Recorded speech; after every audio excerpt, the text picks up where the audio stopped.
менде суроо жок. Мен жөн өзүмдүн көз карашымы айтып койсом болбойт. Тил менен аябай жакшы коомдук талкууда, же болбосо коомго жакшы көрүнүп кетип атып, анан жаман көрүнүп калышы да мүмкүн.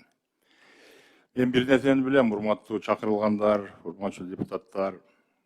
Улуттун сакталышы тили менен, дили менен, үрп адаты менен. Бирок ошол эле учурда мамлекеттик сакталышы ал эли менен. Биз кыргыздар көп улуттуу элбиз. 5 миллион кыргыз элибиз бар. Анын 1 миллиону Орусияда орусча сүйлөп жүрүшөт. 4 миллиону могул жерде ата-энеси айылдан жөнөтүп, биринчи орусча үйрөтөт. Андан тышкары 2 миллионго жакын башка улут жашайт. Ошондуктан бир аз тил саясатын мен каалайт элем жумшагыраак жүрсө депчи. Себеп дегенде радикалдуу түрдө азыр эле бардыгында мыйзамга карап колу бутун кайрып кыргыз тилин үйрөтүп коебуз деген бир аз туура эмесирээк болуп кетип атабы деген ой. Мен өзүм кыргызмын, атам кыргыз болгон, апам кыргыз болгон. Мен 10 жыл кыргыз мектепти бүткөнмүн. Бирок ошол эле учурда мен окуган маалда саясат азыр да жүрүп жатат балким, ошол саясаттын 30%. Орус тилин билсең, дүйнө тааныйсың деген. Мен билимди, илимди, могул жерге жеткен погонумду, генералдык мандатымды, жүрүм турумду орус тили аркылуу үйрөнгөм. Мен аны жашыра албайм. Бирок азыр мени сындайм дегендердин көбүнөн балким кыргыз тилин ушу БДВага тапшырсам керек, эгер тапшырсам. Эгер ошондой муктаждык болсо. Ошондуктан мен бул мыйзамды колдойм, бул токтомдо жакшы. Кыргыз тили сөзсүз өнүгүш керек. Не дегенде биздин мамлекет Кыргызстан деп айтылат.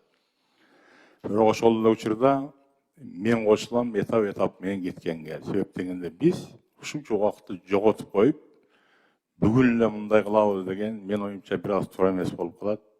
Ошондуктан сунуш. Мен айттым го, Айдыс Өтбеков, сизге рахмат, мага сөз берип койдуңуз өзүңүздүн ордуңузду. Мен айтар элем, тилди өнүктүрөм десек, бала бакчаларга өзүнүн менчигине карабастан Доодор Кендирбаевна сизге сунуш, агайым мен жакшы көргөн Каныбек агайымга сунуш, милдеттүү түрдө кыргыз тилин үйрөтүү жүктөлсүн. Милдеттүү түрдө. Себеп дегенде мен билем, 3 жашардан 7 жашка чейин балдар тилди каалабай туруп өздөрү ушундай замат үйрөтүп кетет. Мисалы үчүн айылдарда азыр мультфильмдерге рахмат. Айылдарда бардыгы YouTube'дан алып англис тилде мультфильм көрөт. Дагы барсаң, кичинекей балдар англисче сүйлөшөт. Каерден үйрөндүң десең, ошо мультфильм, кинолорун көрүп үйрөнөт экен.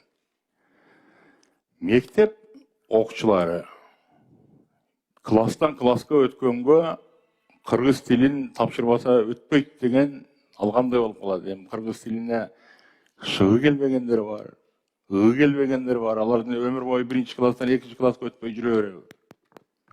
Аларда бир жумшартып, илимий адамдар отурат. Доодор Кендирбаевна, сизге илимий сферада башыйт министрлигиңизге.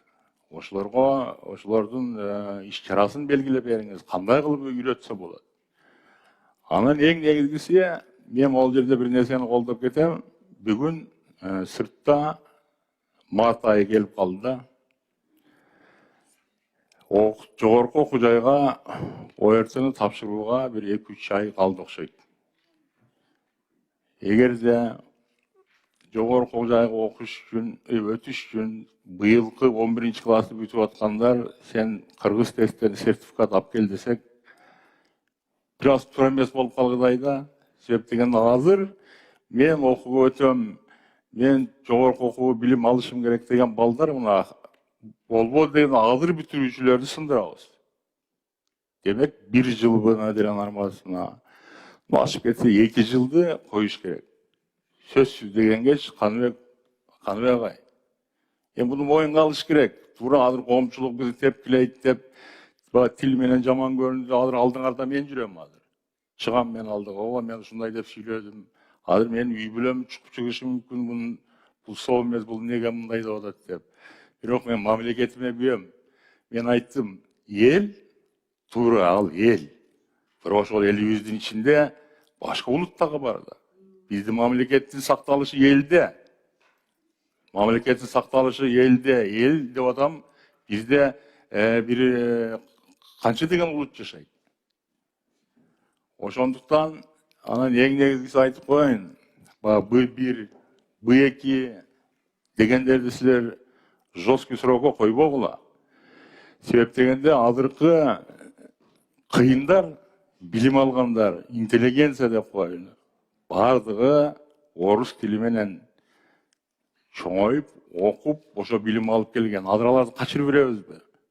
Ошон үчүн мына мөөнөтүн Б2-ны Б1ге түшүргөндү карап бериңиз. Каныбек агай. Мөөнөтүн караңыз, 26-жылбы, 27-жылбы.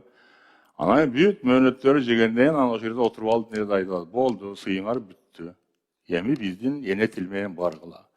Мына азыр мен бүт сөзүмү кыргыз тилимде, өзүмүн сүйгөн, өзүмүн тилимде сүйлөгөнгө аракет кылдым. Кааласаңар азыр менин сөзүмөн бир кынтык издеп көргүлө. Бирок мен мамлекет үчүн талаштым. Мамлекеттин коопсуздугу үчүн талаштым. Менин балдарым сырттан окуп келди. Экөө. Бирөөсүн да мамлекеттик жумушка койбодум. Мен айттым, мен күнөө менде, мен силерге малымда кыргызча үйрөтө албай калыпмын. Азыр силер өтпөйсүңөр жумушка. Мамлекеттик жумушта баштапкы тепкичте окуп жүргөн балдарым мамлекеттик жумуштан суруп алдым мен. Айттым, сен чоңойбойсуң. Себептен сен тил билишиң керек. Бул милдеттүү катары койдум. Айттым, 1 жыл силерге 2 жыл үйрөнгүлө. Анан кайтып конкурска тапшырып көргүлө. Өтсөңөр иштейсиңер. Ошондо атаңар алып силерге болушат. Ошондуктан мен ойлойм, кичине жумшак саясат кылыш керек. Мен комитетте атайын чыдап күтүп отурганымда ушул. Эгерде мен эл мурза болуп, Сатыбалдиев болуп, шайлоочулардын ишенимине ээ болуп келген болуп, ушул күнөө ушул сөзүмү айтпай койсом, анда менин могул жерде отурганым, жол сөзүм жашаганым, үй бүлөдөгү жүрүм турумум силерге мындай терс карап, капа болуп, же болбосо силерди сындап, же болбосо кубаттап отурган бардыгы жалган болуп калат.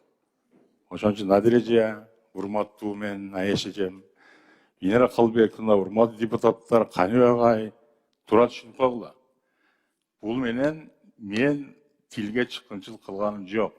Тетиринче мен тилди жакшы нукта өнүктүрөлү деген оюм, сөзүм.